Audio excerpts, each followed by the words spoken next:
Inside this garage on Seattle's South Side, auto hacker Craig Smith is tinkering. So this little piece comes from China. It's about $10 or so. By plugging a Wi-Fi or cellular dongle under the steering column of this Mazda, he's replicating a potential security risk in thousands of cars, all brands, that have factory-installed wireless communication. We are using the same signals that would normally be used by the vehicle. We're just now controlling them from the internet. After deciphering the computer commands that control this car's headlights and wipers, he gave them to me. Remember, I'm 3,000 miles away here in New York City. The car is in Seattle. This is the command for the lights. I'm sending it. Let's see if the lights on the car turn on. And the codes work. Headlights are on. That's amazing. I'm 3,000 miles away. I just turned the lights on in the car, and the switch on the inside of the car is off.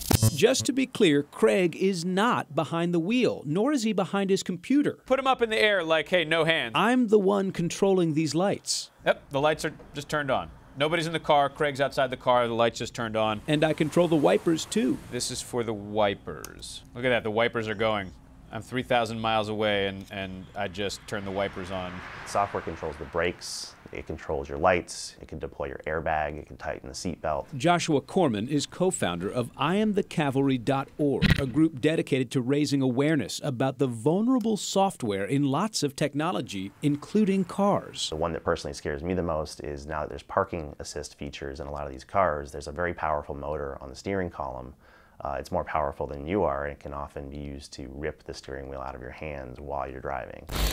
Mazda sent the I-Team an email stating the company is aware of the growing concerns related to the possibility of vehicle hacking and continually works to improve the security of our vehicles.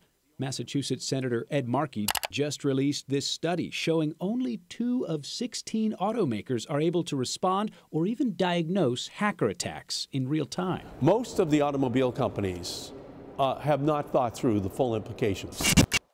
Although our I-Team demonstration required Craig Smith to open the door and install that Wi-Fi dongle, white hat researchers at the Defense Department have already hacked car computers wirelessly through the air.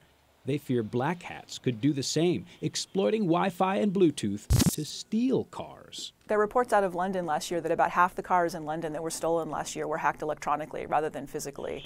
Back in his Seattle garage, Smith has built this dashboard.